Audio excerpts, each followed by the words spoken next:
Hi friends, welcome to our live video discussion. So excited that you're here joining us on this really interesting topic that has stirred up a lot of comments, questions. I'm going to be bringing Becky here just a second on and we're going to discuss it together. So I'm going to add Becky. Coming on here. This is actually, it's kind of like a part two. Hey Becky, good to see you. Hey Sarah, good to see you too. We recorded a video earlier where we gave a general overview of our thoughts and beliefs about this topic, why we share in the way that we do, and it just gathered so much discussion, great questions, insights that we wanted to come back and share a little bit more of those, and really your words. We want to read. We have a ton that we're going to read that are reader comments because I think those are so interesting and insightful. And there's a blog post too that outlines this. So we'll make sure we put the link below to the first video and to the blog post as well. So yeah. So just to give you a general recap of what we're looking at here is Becky and I both have lost 100 pounds. We've been maintaining that for years, and we run a Christian women's online weight loss program called Faithful Finish Lines. And over the last year, Becky and I have been rewriting a new course. We've had courses, but this one is so much more in depth. It's going to be a membership. It's called our Faithful Finish Lines Membership 2.0. It's going to launch in September. But as we were going through that, we ourselves really had to do some introspection, thought, Bible study about the core beliefs of what we believe is true about Christian weight loss and how we're going to use that to go forward and teach this course.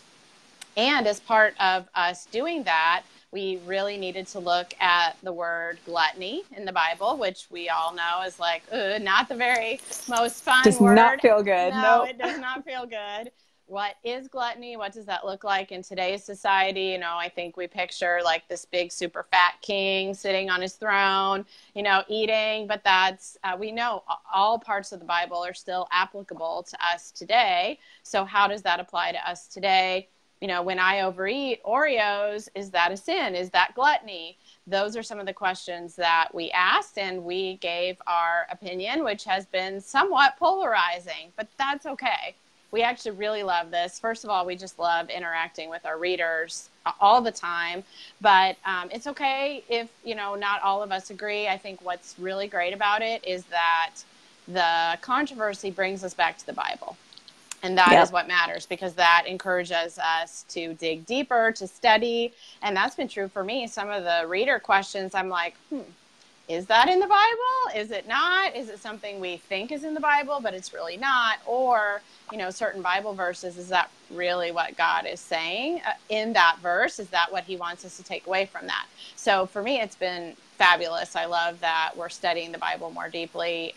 That's just always a wonderful thing. Yes, so, absolutely. So our general take, if you haven't seen the first video or read the blog post, is that overeating is a sin. The Bible is pretty clear. Do we participate in gluttony now in this society? Yes, we do. And that's not okay. But I also want to be really clear that we always, along with that, say that Jesus offers us total and complete forgiveness. You know, we live in grace, and we treat ourselves with grace and compassion. This isn't a beat yourself over the head, you know, kind of thing. But what we know is true is that the Bible has law and gospel. So it's important that we are honest about the law parts of it, the things that don't feel good. Sometimes we want to gloss that over, and that is, you know, the law shows us our sin, the gospel shows us our Savior. So the parts of the law that are not always pleasant are still necessary, because then we recognize the gospel, our need for a Savior in Jesus. And we're going to get into that more in some of the questions, but I think it's really important that we start off with that right away, of that understanding. And go ahead. Yeah. And it's really important to also differentiate the difference between guilt and shame in this discussion. So our church talks about this topic a lot because it is so important to know that guilt can be a positive thing. It as long as guilt is guiding your behavior. There, you might be, okay, let's take the topic of overeating. Maybe you just sit down and you binge on an entire family-sized bag of Cheetos and you feel like, oh, that was not a good decision. Why did I do that? So that guilt telling you that was not a good decision, awesome. Yay. That is a good thing. But what the enemy does is he takes that little tiny piece of guilt and he twists it and makes it not about the behavior of, oh, that behavior was bad. He makes it about your identity and says, you are a bad person. You are a failure. You are not worthy of love. You are ugly. You are all of these things. He makes it about your identity. And that is the shame. He makes you feel not worthy. And he strips you of your identity as a child of God. And that is where that the guilt and shame, they may feel like they overlap, but they're very different things. Mm-hmm, mm-hmm. Because guilt can come from God. Yes. Shame never comes from God. It always comes from the enemy. Yes, definitely. Yes. It's tough in some of the social media. It's just the way things work. People might read an email title or a quick social media. You just skim the top. I skim all the time. And you might just see part of it. And so we want you to know and understand this whole picture of guilt, Jesus, forgiveness, grace. I know sometimes that doesn't come across as we're just quickly scanning through things, but we have it as part of the whole package of what we're sharing with you. So, yeah, great. Yeah. Anything else you want to share, Becky, before we dive into the reader questions of just the whole general concept of what we're teaching here? Yeah, I don't think so. I just, if you are struggling with this, I would just ask that you try to come into the video with just a little bit of an open heart. Sarah and I, we're doing the best we can. We are taking what we can out of the Bible. We approach you with a bunch of humility because I don't know it all. I do my best to learn as much as I can. And that's what we have to offer you. So this is just us trying our best here. And we would just love for you to try to just be open to hearing it and then running it past the truth in the truth that you have learned from the Bible and seeing where it lands. But yeah. Well, and then also we're sharing this very humbly, but honestly saying these are sins we have participated in at different times in our lives for years. So we are not here to judge you by there is no way I could judge anyone, okay? No. I used to be a compulsive eater, a binge eater, an overeater. I was 100 pounds overweight. So this wasn't just, a few extra potato chips. This wasn't even a few servings of potato chips. I mean, I was deeply entrenched in this sin. And so I'm coming to you saying, I've been there too. I understand, but I also am coming to you now in a place where I've had a lot of healing. I'm not saying I'm perfect or that I've arrived, but that God has brought a lot of healing in my life. And I know the same is true for Becky. And so I'm able to look back and say, wow, my denial was so strong. And I don't want that for you because I lived in denial for years and that really kept me stuck. And it's also coming from a place of us trying to, for a long time, we didn't do this right in our business. We That's were so true. Very good at coddling. Coddling sounds such a strong word, but Sarah and I love the encouragement part of Christianity. Oh my goodness. We do. It's so much more fun. It is. We love telling you it's okay. You're just doing so great. We know you're doing the best we can because we've been there and we get the struggles and we know how hard it is. So our heart behind this is not to condemn you or get up on some high horse we've got this figured out and we know it all and God says you're wrong. Not at all what's going on here. We just know that for over a year we did this where we were just saying, it's okay, don't worry about it, let's move on. And it wasn't working. And so this is the encouragement and all of that is good and godly and wonderful, but we were missing the one part that changed everything, the truth. God tells us what to do here. He tells us that we're not just dealing with a habit problem. We are dealing with a sin problem. And you address those two things very differently. So that's where our heart is in this. Yes, I'm so glad you brought that up, Becky. So now with women in our program, in the past, when they would come to the Facebook group where they get their, private member support and say, oh my gosh, I totally blew it this weekend. I didn't, follow my plan. I just, I binged on all the things. So in the past, we used to say, oh, that's okay because there's grace, always grace, more compassion. But now we approach that very differently because we have a specific process called trading guilt for grace, where you come to God, you admit your sin, you ask for his forgiveness, and you accept his forgiveness. It's a very specific process. So now when women in the program come and say, I binged, I blew it, we say, well, have you done your trading guilt for grace yet for this exact circumstance? And I feel just so much better about what we're doing because we're not just glossing over offering some type of a cheap grace, like it's okay, it's not that big of a deal. We're saying, okay, this matters. This is a spiritual heart issue, and we want to bring you back to God where you can confess and receive God's forgiveness, and then we move into the grace and compassion. It's like you said, Becky, it's completely different in the best of ways. Exactly. Yeah. Yeah. Okay. So let's dive into the questions. Yeah, let's do it. Yeah. Okay. All right. So what I did, the way I organized this is because we, like I said, got several hundred comments, and I apologize in advance that we couldn't read them all on the video, but I promise you I read every single one. Becky read many of them. I did my best to respond to everyone individually. But I've got these organized by topic. So I'm going to read several comments on each topic. So this first topic that we're going to talk about is, where do you draw the line? We're talking about overeating a sin, but over dieting or obsessing about food, that can be a sin too, right? And how do you draw the line?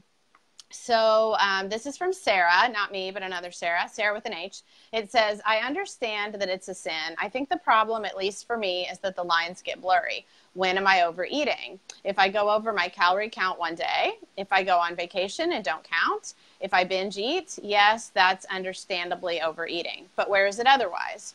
I'm excited for the public program in September. That's our new program, September 15th. Should I feel guilty because I ate a piece of bread or ice cream? I'm not yelling to stir controversy. This is just where I struggle in my own life. So that's the first one. Next one is from Lisa, and she says, I do think it's worth digging a bit deeper to figure out what gluttony actually is from God's perspective. Am I sinning if I go over my daily calorie goal? Am I sinning if I eat a huge bowl of salad because I want to eat a lot of food without going over my calorie goal? If I put on weight when I'm already overweight, have I sinned? Is there another one? Oh, that's it for that one. Okay. Yeah, that's it for that one. So Becky, why don't you start us off?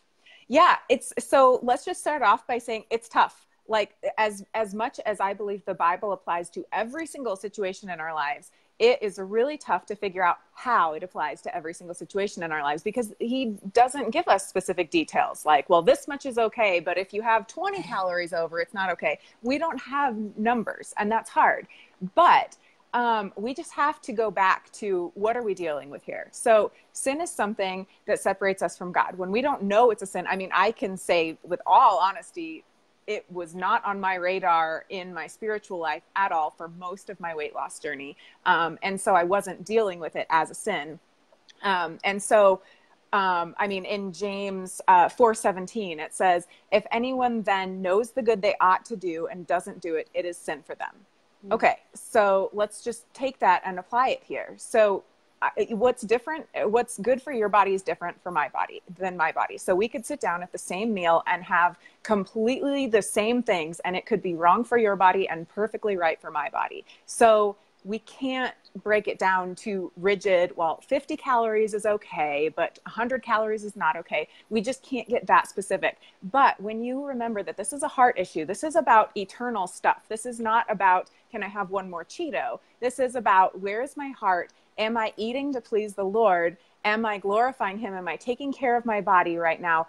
Am I choosing right? What's right for me? What I know is right for me? Or am I intentionally choosing my desires over what I know is right? And so when you ask yourself a lot of those questions, it changes your decisions. And so I can't give you a black and white because I don't know, I just don't think that there is a rigid line for you to follow here. But I think that it's something to just consider in all of your decisions. And when you approach dinner time, when you get a super strong craving at night before you're going to bed and you just want to plow through a pint of ice cream, like just stopping and saying, okay, Lord, like I know that you desire for us to enjoy and appreciate the food that you've given us, but where is that line for me right now? And it could change today and tomorrow and next week and next year. And so just being aware and honestly talking to God about it, like say, Lord, my desire is to have a heart that is on fire for you and right with you. And I don't want anything to come in between us. So if there's anything in my food, in my eating, in my diet, in my calorie counting, and anything that is getting in the way of our relationship, please show me what that is so that I can stop this. So really a lot of this is just, I think, raising awareness and starting to be on guard more. What do you think, Sarah? Definitely. I totally agree with everything you said. And I wanted to point out what you said about how hard it is with food issues. I mean, if you give in to your addiction and your craving for cocaine, I think we can 100% say that's wrong. That's sinful behavior. That's not okay. But Becky could sit down to a hot fudge sundae and that be totally okay. Like she planned that. She knew she was going to have that. She balanced out her calories for that. I could sit down to the exact same ice cream when I'd already had a burger and fries. And before I came, I was munching on chips. And, then it would not be okay for me to do that. That could even be sinful, even gluttonous behavior, because that is, so it is hard. And we recognize that, we're not trying to say kale is righteous and Oreos are bad. But again, that this is a heart issue and everything Becky said. I think that when you are a Christian, when you have accepted Christ as your Savior, the Holy Spirit lives in you and the Holy Spirit convicts. And so it's tempting to want to say, like, I don't know if this is right or this is wrong, but I think that you do. You just might not be wanting to own up to some of that. At least that's what's been true for me. Like, I know when I'm making decisions that are not in line with God's will for me and God's best for me and taking good care of my body, and decisions that are. And I know those times when I've sat down and had some chocolate or ice cream or whatever, and it was totally in line with his will. And then I know the times that it wasn't. So I know it seems like a vague answer, but I think the more that you have this awareness, the more you'll see it. Agreed. Mm-hmm. And I also wanted to point out with this that we live in a state of grace, those of us who have Jesus as our Savior. So we continue to confess on a regular basis, hopefully daily, but when you come to church, that's part of the worship, that we're confessing our sins. And so we're not always going to get it 100% right, but we have that grace and forgiveness as a promise to us. So including in this area with food. Yeah. All right. So anything else on that one, or we're going to move on? Let's move on. Okay, let's do it. So the next topic is the whole issue of the fact that it's socially acceptable, even in the church. So here's a couple comments. So this is from Jeannie, and she says, I have long called overeating the acceptable sin for Christians. We criticize others for the sin in their lives, but yet I weigh more than I should. I say an alcoholic or a sex addict or a drug addict has no self-control. Yet what does my extra 50 pounds say about my self-control or lack of it? You hit the nail on the head. You weren't shaming or criticizing, just sharing the words that are written. And then this is from Gail. I'm very glad you called it out for what it is. I'm a Baptist and eating is an extreme sport at our church. I love Gail, that. I'm just going to pause here and say the Lutherans do that too. I bet the non-denominational too, right? Absolutely. So, yeah. And so she said, it amazes me how they condemn other sinful behaviors like drugs or alcohol, but food, which is just as destructive, is given a pass. We even had a support group started for people with addictions, hurtful habits, and I had to stop going because they were bringing in such unhealthy food and pushing it on me. Oh, thank you for sharing, Gail. So Yeah. And first off, my heart just breaks for you in that specific scenario, because I like what we're talking about here, that lack of awareness. We have a lot of it in the church. I think that people at that meeting probably love you and want to love you in real and practical ways. And they have no idea that what they are doing is tempting you and leading you towards sin. I believe that that's not what they wanted for you, but that's what was playing out. So, man, that's a tough situation. But yeah, I mean, that is so true about society right now. Emotional eating, following your cravings, it is highly encouraged. I mean, you think about how we teach everybody to deal with stress at work is go out with your coworkers for pizza and drinks afterward, and how to eat deal with, chocolate. yeah, yeah. Yeah. How to deal with a breakup or a divorce. Oh, I brought you a pint of ice cream. Just drown your sorrows in it. I mean, that's what we are telling people. When you're feeling stressed and overwhelmed and lonely and sad, and like, turn to food. That'll fill that gap for you. It'll make you feel okay. And I mean, that's where it becomes a sin, right? Because we are looking to food to fill these needs, these deep heart needs of ourselves that only God was meant to fill. And so it's no wonder that we eat and eat and eat and never feel satisfied, because we're going to the wrong source every single time.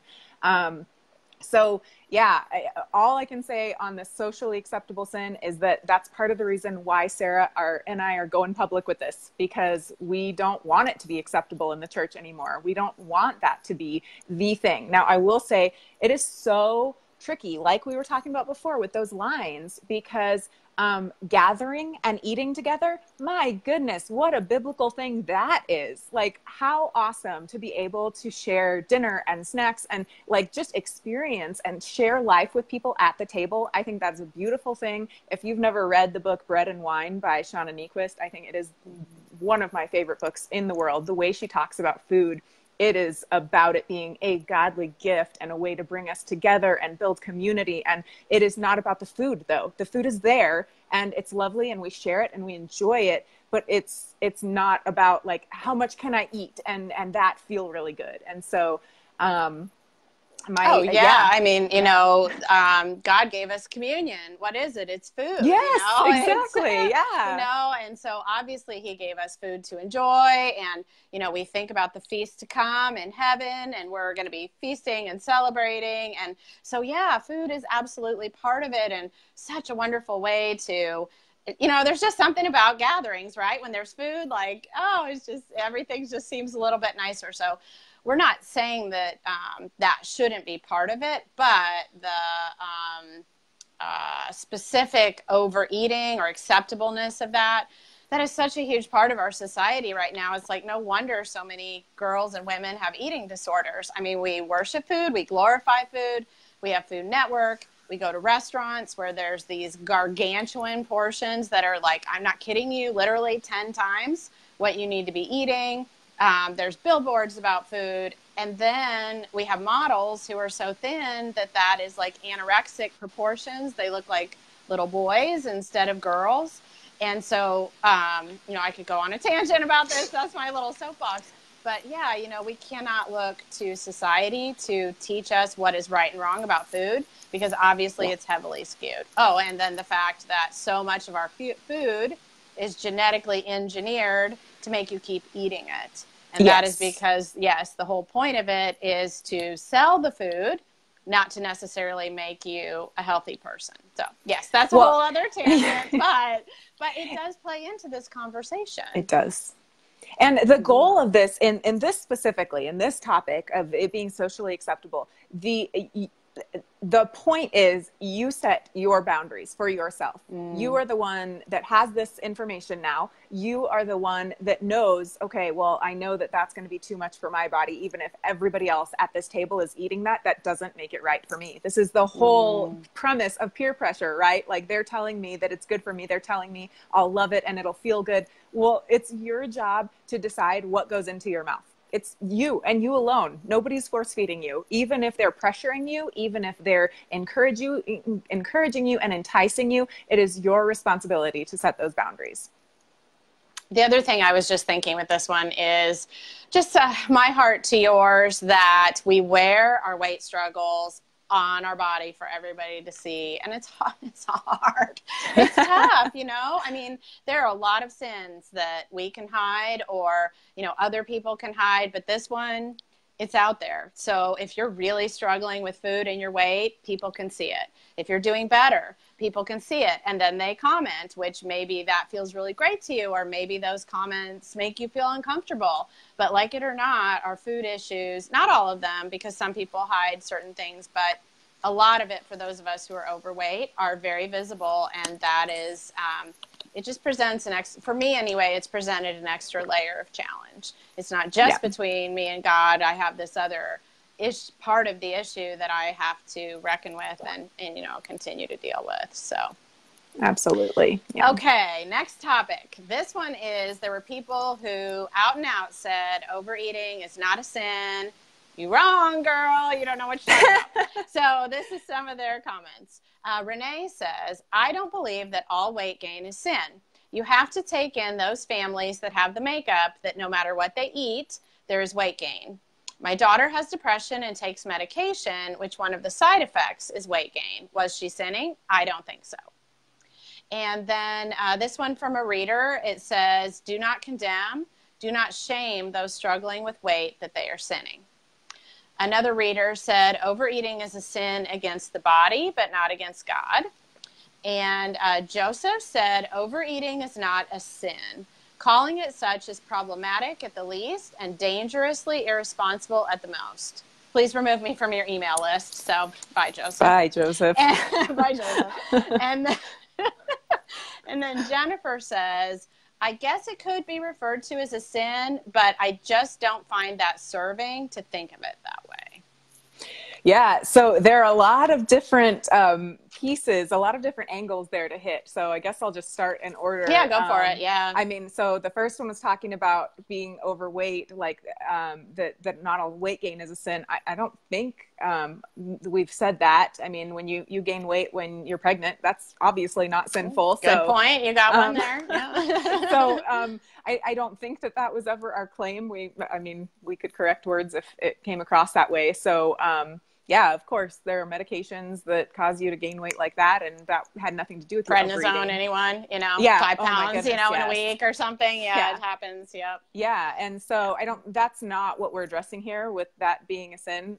Where it's not about the weight or the effect of it. It's about your decision, your behavior in choosing to overeat when you know that it's over what you need. That's what we're talking about here. The do not condemn, do not shame those struggling with weight that they are sinning. Oh my goodness.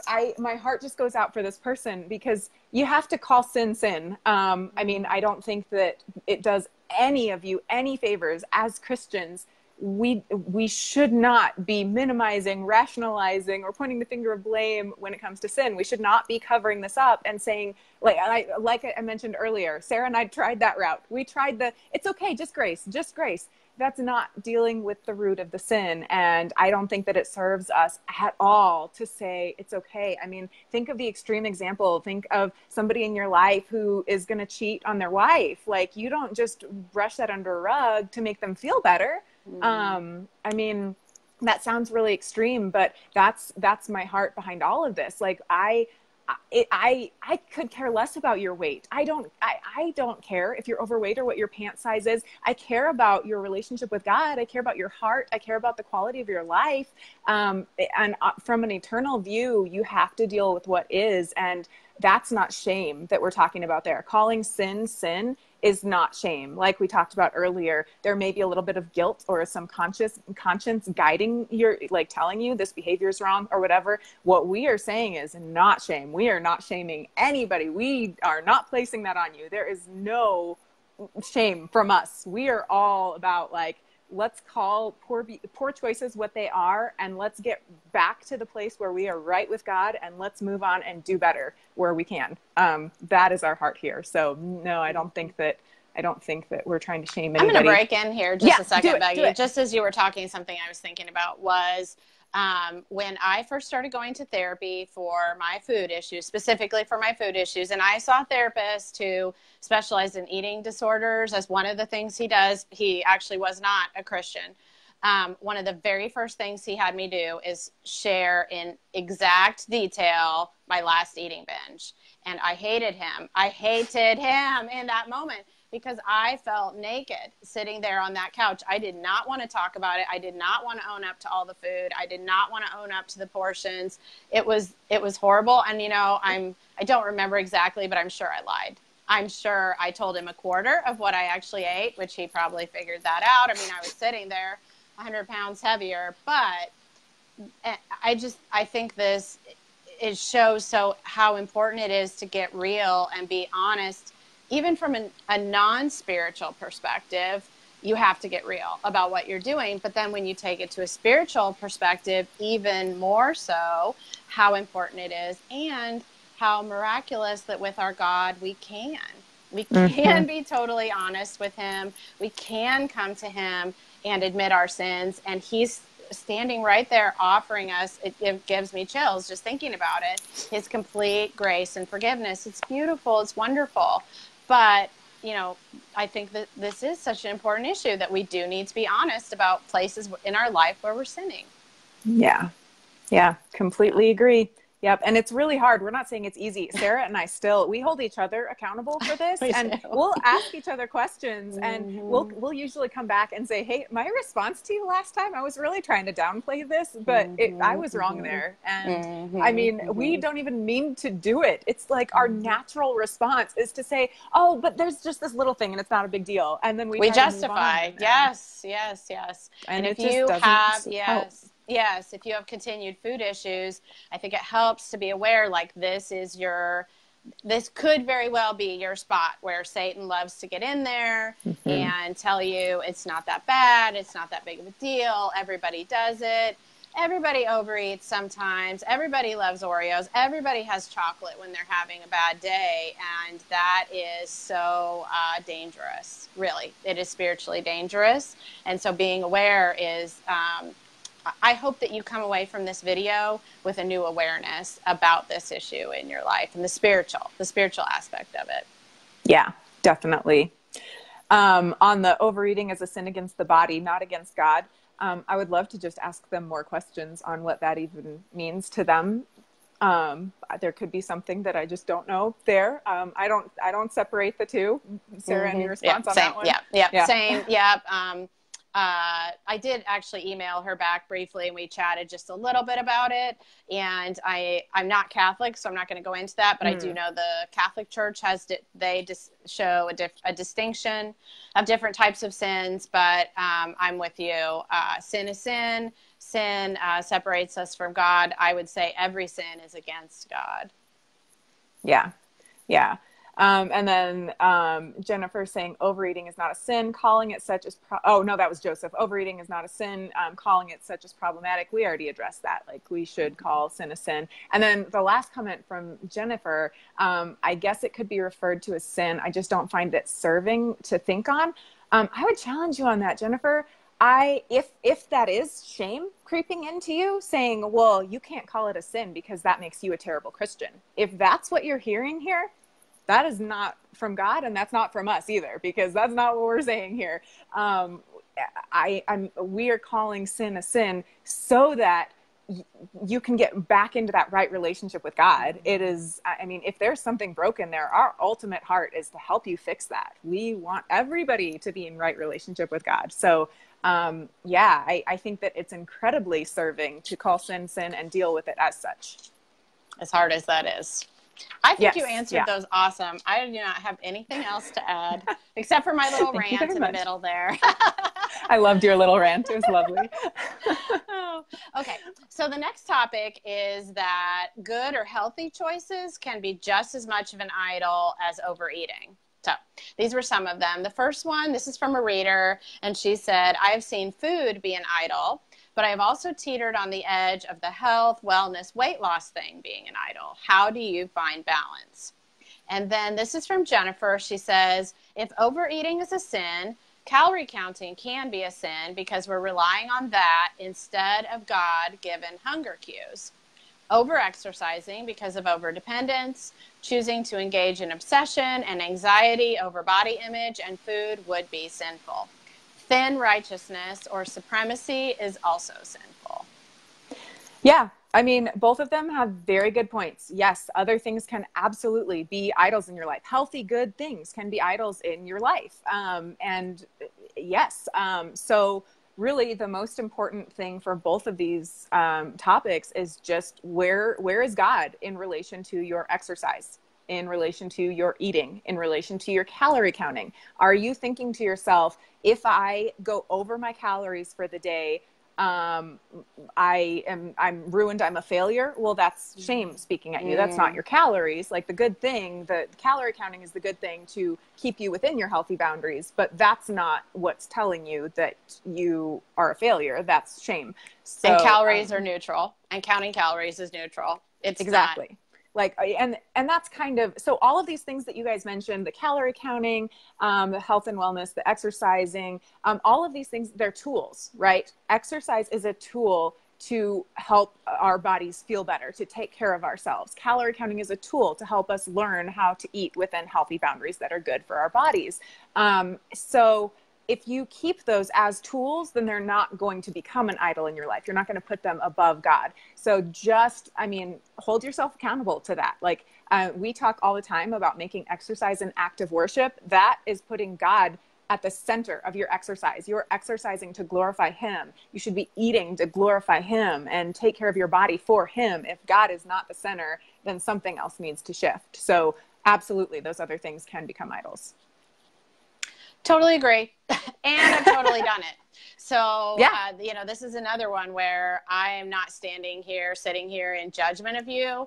I am humbly coming to you and saying this is an area where I have been sinful in the past, and I have seen freedom, and God is continuing to work on me. And I get it, because I've struggled with it too. Have I put my diet as an idol above God? I have at times. Have I been obsessed with weight loss and health and wellness? Yes, I have. And it's not okay. And it is sinful behavior. And the place in my life that should be number one is God. So I do totally agree. The one thing I wanted to point out a little bit was when, I think it was in Jennifer's comment, she said, calorie counting can be a sin because we're relying on that instead of our God-given hunger cues. So, yes, okay, that's true. That could be true. But to me, that kind of implied, like, if you're not eating intuitively, you're sinful. And I don't really agree with that.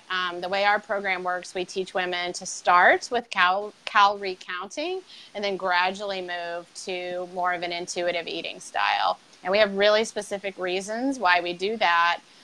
When you first start, for many of us who are very overweight, who've been overeating for many years, we're eating very processed food, you need a guide, you need a measure, you need a rule, you need a system. And that will help teach you to move into the later stages. So I don't see that as sinful at all.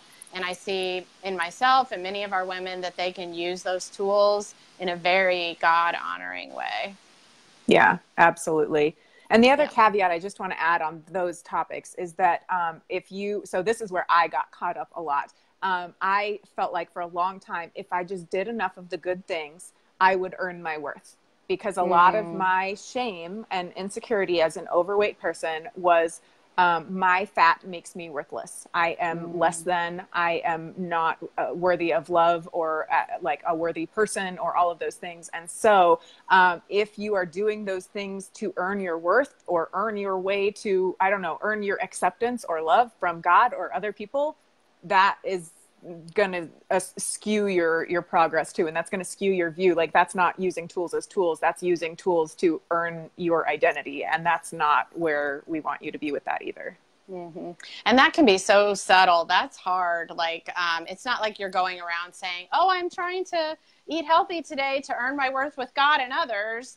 But it's those, again, the way the enemy works, whispering those lies and then those limiting beliefs that we all have about ourselves. And again, that awareness is how to bring change and healing there. Coming to God continually, learning, growing, is how we gradually change that to be in a more healthy place. Yeah, absolutely. Okay, so the next topic is the fact that overeating can lead to other sins. So Debbie says, as I have been thinking over the sin issue of overeating, my thought response to it, which was, yeah, but I realized that the same response has affected other areas of my life. So what I need to do is daily surrender these thoughts to God and truly allow God to work in my life. I know I will struggle with the defeated attitude, so I would truly appreciate your prayers. I need to get in a right place before God.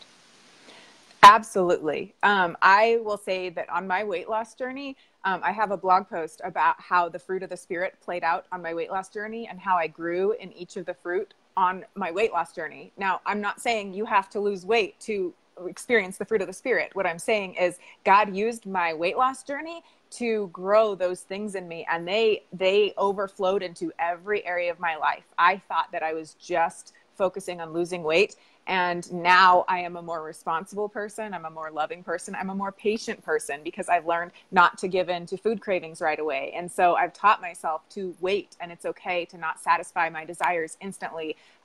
I have grown in gratitude and love and just gratitude for food, appreciating the gifts that are in my life. And I list all of them, but it's made me a better wife. It's made me a better aunt. It's made me better in my finances. Absolutely. It has overflowed into every area of your life.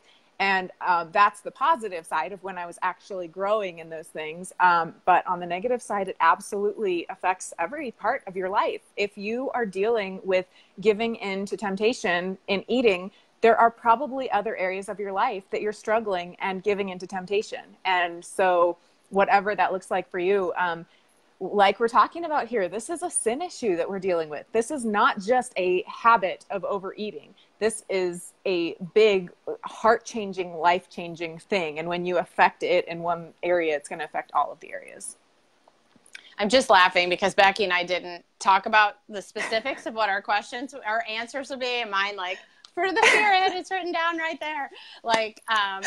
It's so similar that God has used this area of my life that is such a painful, situation. It's not something I ever would have chosen. I didn't want it. I rebelled against, dealing with it for so many years. And yet this is probably the area of my life that God has grown me the most, that I have grown in those fruits of the Spirit. And it's been hard.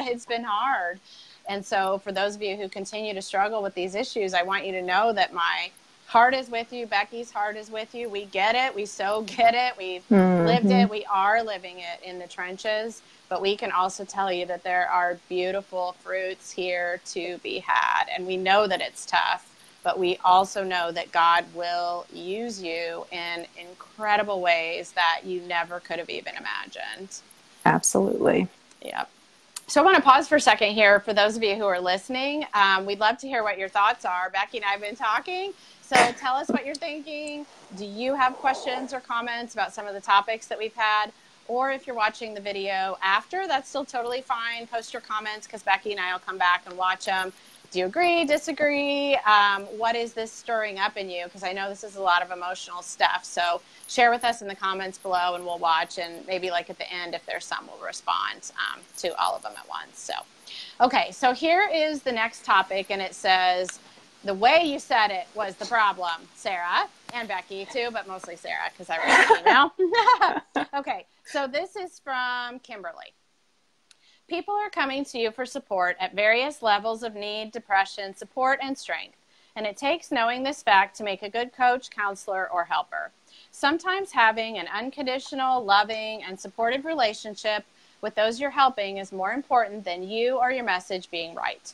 I cringed because I know some people wouldn't be able to read it without feeling shame, pain, and self-loathing. Understanding that not everyone who received your email is at a place where they are ready to hear your message would have been great to realize before you sent the email. My word of advice is to share your words with love and grace and to know your diverse audience. I didn't see much love or grace in the email, nor in any of your follow-up emails. Please understand that not everyone processes information the way you do. If you expect people to step out of their comfort zone to hear what you have to say, I would hope that you can stretch yourself in how you share your world with others too. That was Kimberly. This is from Mary. She said, I believe that gluttony is listed as a sin in the Bible. I know that is not what people struggling with an addiction like food want to hear, but it can't be in God's plan for us. That being said, I do think that there may be a way of saying it in a loving way as Jesus would have. And this was from Michelle, said, when I first saw this subject line of the email, I bristled. Something bothered me about the email, and I finally figured out what bugged me about it. The subject line was too sensational. Yes, it was very catchy and controversial subject line, but when I read it, I thought, really? Do I need a biblical message to have a subject line that is so in your face and sensationalized? Receiving this abrupt and stark subject line in my email was quite defeating. My weight is something I'm working on and going before the Lord about. For those working to break free from the emotional and psychological effects of abuse, and also facing their weight battle every minute of every day, such an abrupt manner of, okay, you're a failure and a sinner, is just not helpful. Actually, I am trying to celebrate God's victories in my life. Having a message of reminding me of how I'm a fat sinner just wasn't what I needed. There's a more Christ-like way to deliver the message. When people see a subject line like that, it can raise their defenses, and they miss the ultimate message of finding our help in His Word and leaning more on Him. I agree with the message, but it was the delivery I didn't agree with. Okay. So let's all just take a breath. Lots of emotion. Yes, lots of emotion. And I get it. I was so insecure when I was overweight that anybody who said any negative thing, it would just be my whole world. It would pop my bubble and I would just feel like crud. It was hard and horrible. Okay. So first thing I want to clarify is that, Sarah and I have platforms. We send emails out to thousands and thousands of people at one time. It's not a one-on-one thing. If it were a one-on-one thing, if I were taking you out to coffee, I would love to hear your heart and hear your story, and I would respond in a very specific way to where you are and your heart and your story. We just don't have the luxury of doing that in the way that we are delivering this message. So just know that it absolutely probably could have been more individualized and responding to where you're at, but we don't know where you're at. We are doing the best we can. And this is a message of truth. And a lot of what people were saying, it broke my heart to read, what did she say? That she's a fat sinner. Oh my gosh, those words were not in your email, Sarah. That is shame. Now that I do know for sure. That was not in there. And so if we were sitting down one-on-one, Sarah could have clarified that in an instant. If she had said, this is what I just heard you say, Sarah would have said, oh my gosh, that's not what I said at all. Let me say it again a different way. But I don't think that changes our message. So, it wasn't sensationalized. I don't know. We wanted to get discussion going. We know this is we talked about how this is a countercultural message right now. And so, it's a big topic and it's a hard topic, but, if you're getting more focused on how we said it than what we said, then that's going to water down the message a little bit. And I think that just helps us be more in denial about it and say, well, she didn't say it directed how I needed to hear it, so I'm not going to listen. Or I don't know. I didn't hear that in any of those, but I would love to cater this message completely to you, and it wouldn't change the message. It would change my words. I would love to do that, but we just can't in the way we have to reach you. So. It's so true. Becky brings up some good points. We have this platform, if you want to call it that, this way of sharing with lots of people. My website, 300 to 500,000 visits every month. That email went out to 30,000 people. So I do my best. But I do really appreciate the people who wrote and told me that it bothered them, because I'm glad that we can have this conversation. And I'm always open to doing things differently, to learning, to growing.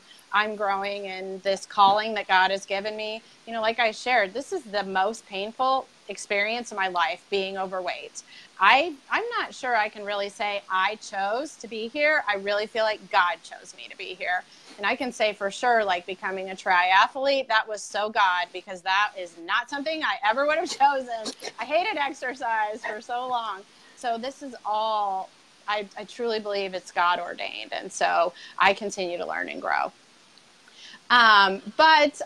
Yeah, you know, was the headline sensational? Yes, a little bit, because for those of you who don't live and work in this space like Becky and I do, headlines are a really big deal, because if the headline isn't catchy, people don't click and open it.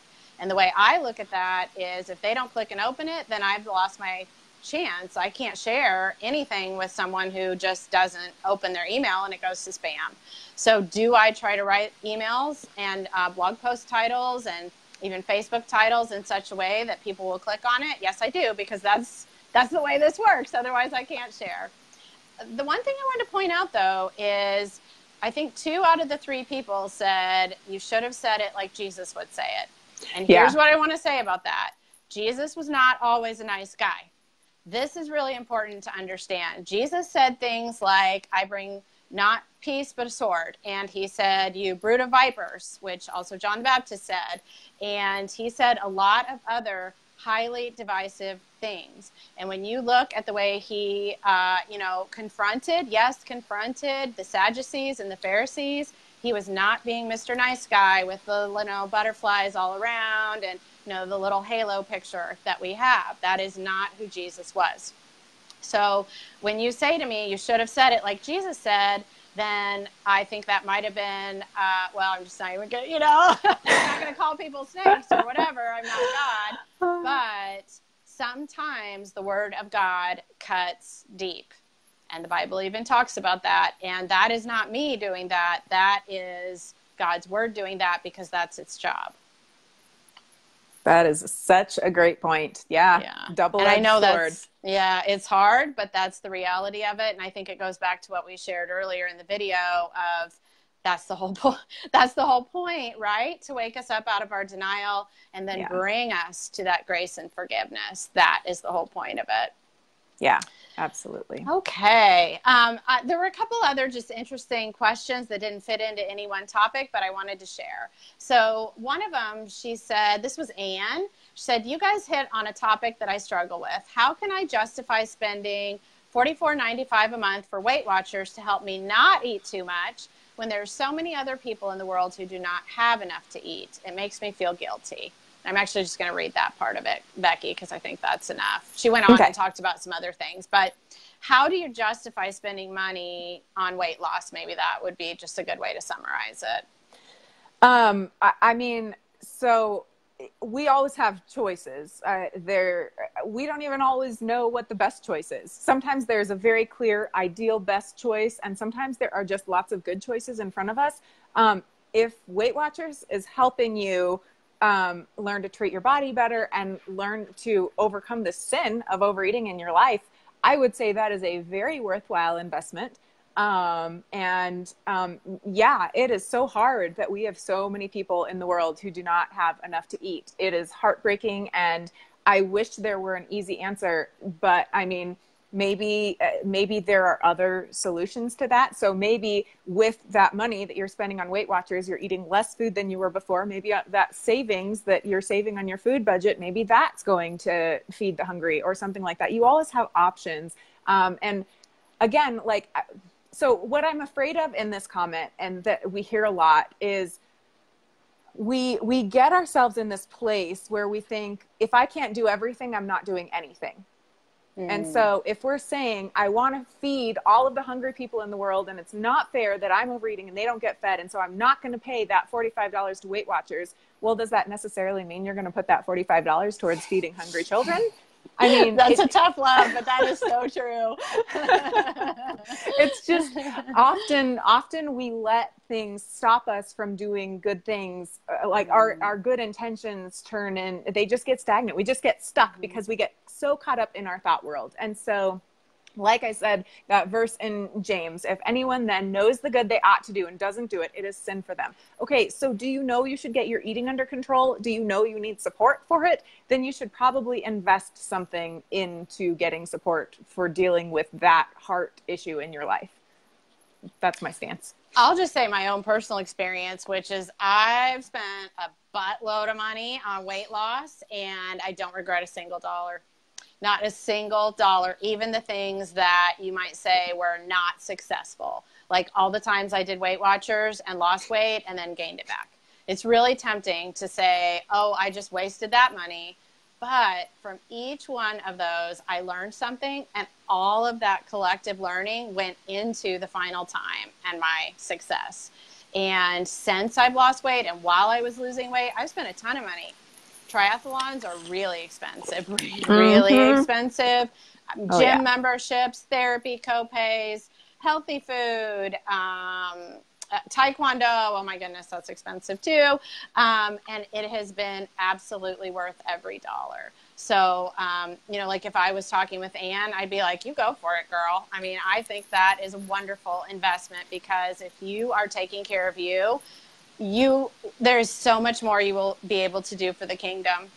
You know, I just went on this youth group trip where we walked like 10 miles a day, and we didn't get hardly any sleep, and we were all over the place. And I felt great. And I was able to there's nothing I couldn't do because I was overweight and I was tired and my feet hurt and whatever. Like I had as much energy as anybody.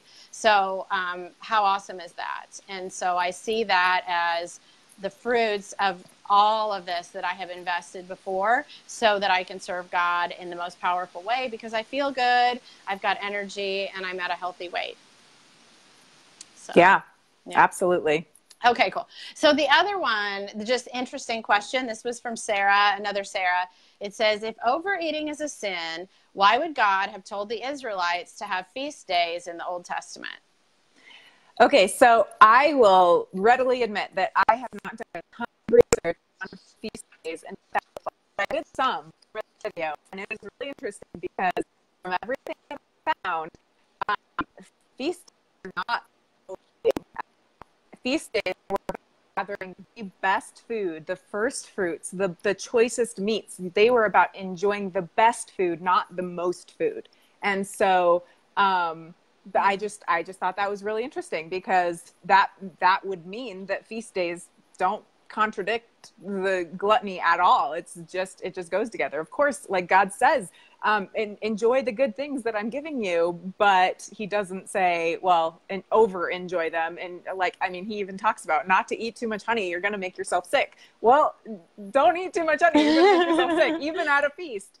So, I mean, that's from my limited research. And so I am very open to hearing more about that. What did you find, Sarah? Just even that right there is interesting. I didn't research at all, so I totally confess bad. I didn't even ask my husband, who's a pastor. I'll have to go do that.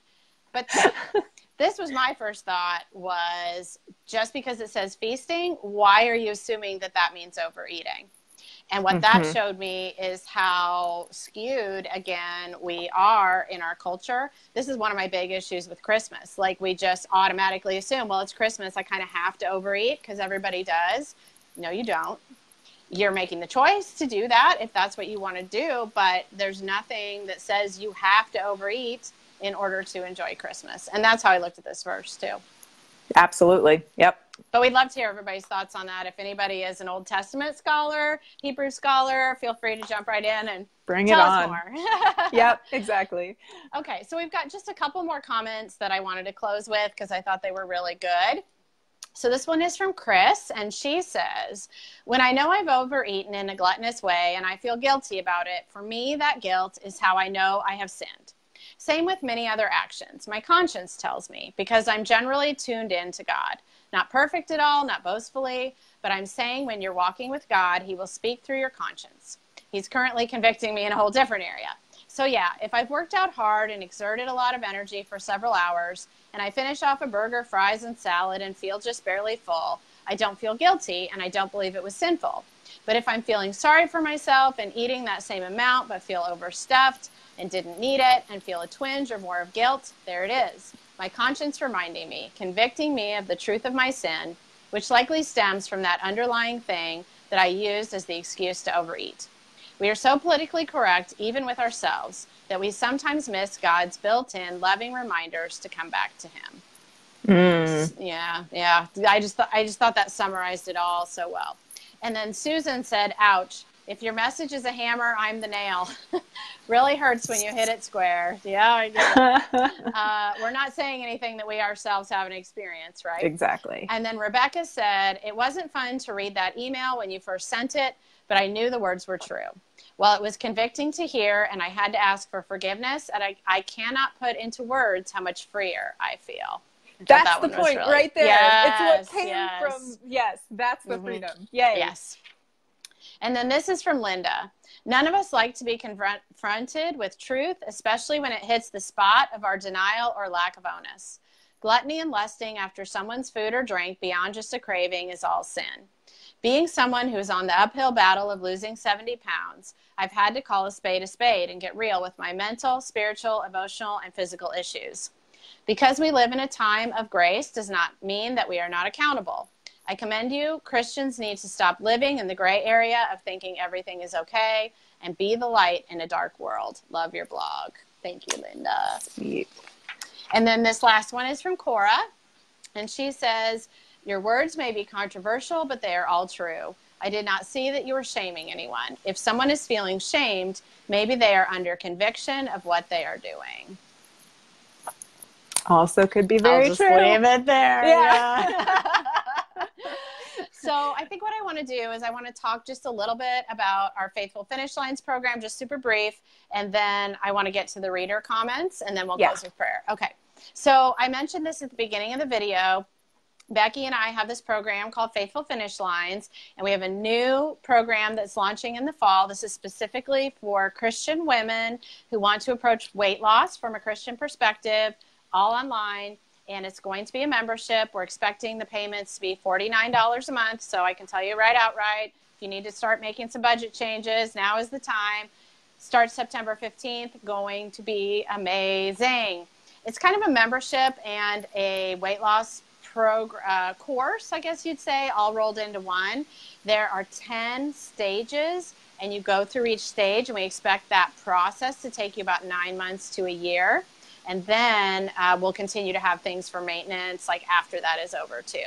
So we have a small group of about 25 women going through it right now, and it's going really, really, really well. So they are doing really well. It's just been such an awesome experience. So we'll have more information about it if you're on my email list. If not, add your email and I'll make sure we get you on there. But we're really excited about it.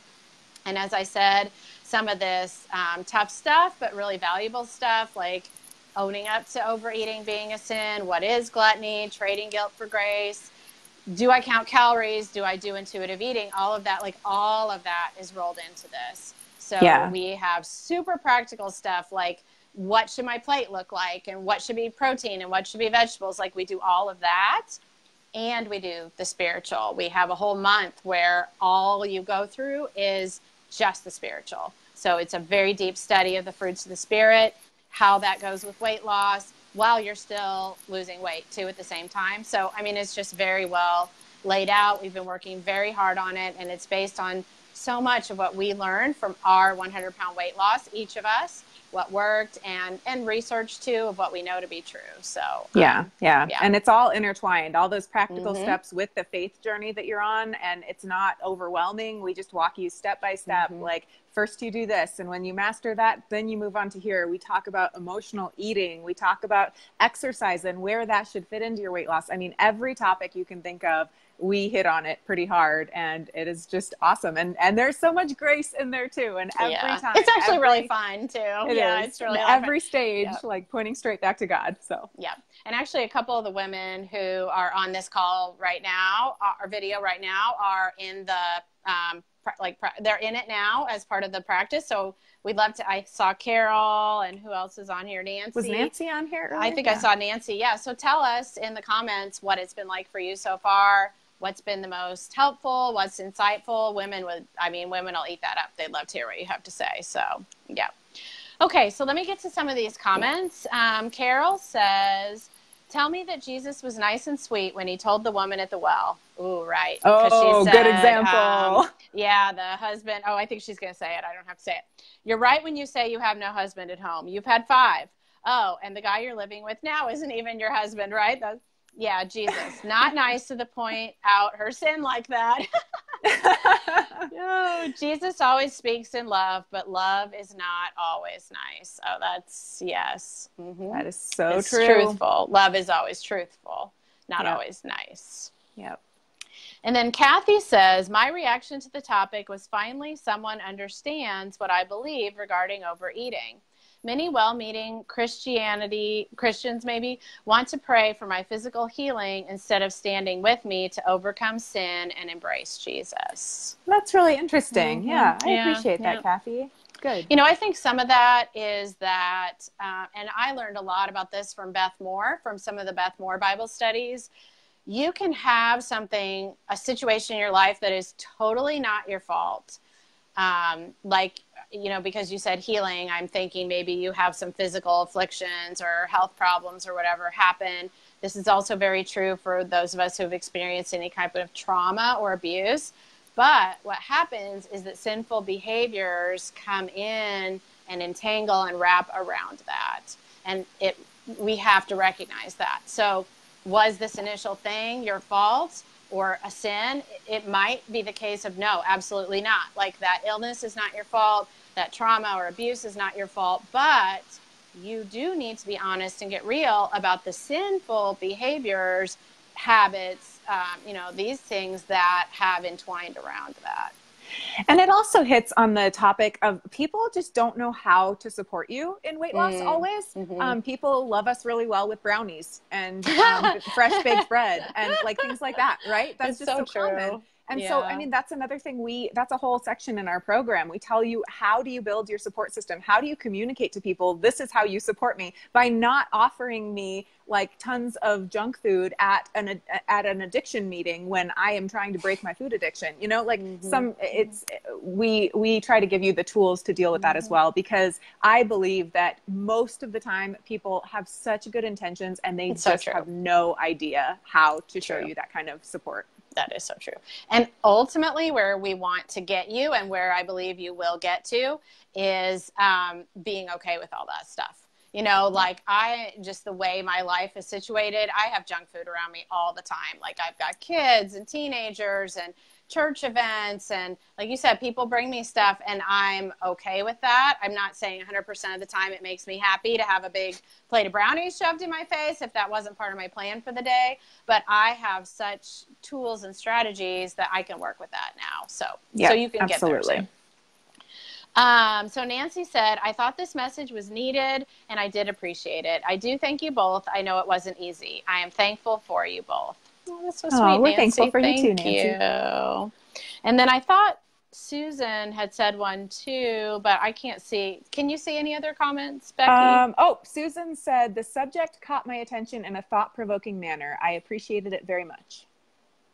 Oh, then she wrote, sorry for the apple pie, because she brought our family an apple pie. She's a member of our church. No, it's totally okay. Actually, I'm going to share a story about that. So my husband brought home this apple pie, homemade apple pie, delicious.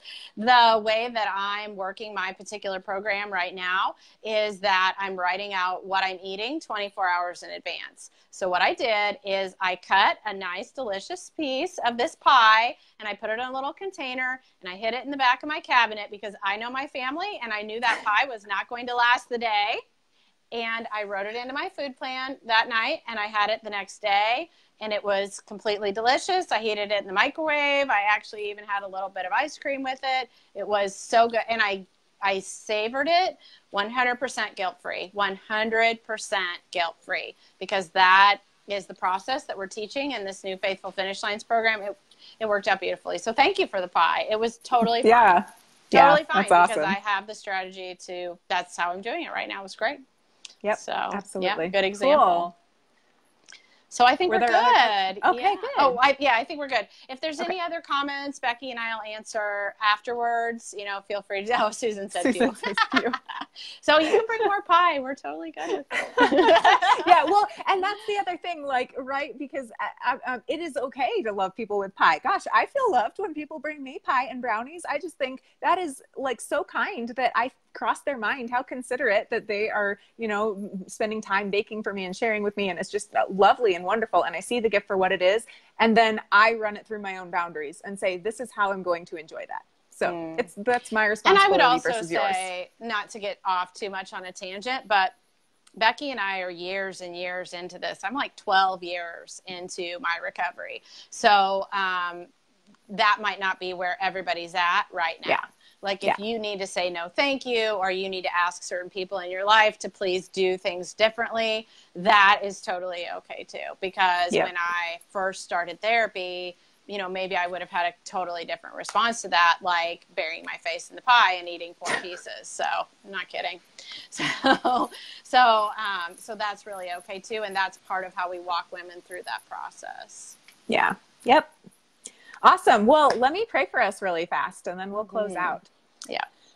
Heavenly Father, thank you so much for just equipping us to have this hard conversation and just for your word, Lord. I just praise you so much that you tell us how we can be in right relationship with you, that you tell us the things that we should be on guard and watchful for in our lives, anything that could break our relationship with you or just interrupt our relationship with you. Lord, I just pray that you just touch every single woman watching this video right where she is right now, that you would convict her heart where it needs to be convicted using your double-edged sword of truth, Lord, but also just reminding her that that's not the end here, Lord, that is not the end of the story, that the point of it all is to come back in right relationship with you. And there is so much freedom and love and grace and acceptance there. And that is where we want to be, Lord, just at your feet. So I just pray for every woman to experience that oneness with you, Lord, and experiencing you on a deeper level than they've ever known before. And I pray that you equip them, that now that they know better, that they can do better in these areas of their lives.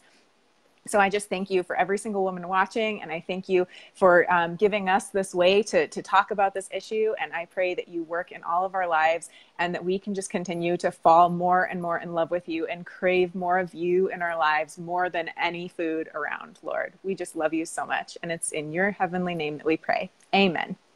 Amen. Thank you for praying for us. So thank you so much for joining us. This has been a lot of fun, really insightful. Becky and I have really enjoyed every email, every comment. We've learned so much from this experience. So yeah, definitely. All right. Well, we are Becky and Sarah with Faithful Finish Lines. Thank you so much for joining us. Bye-bye. Thank you. Bye.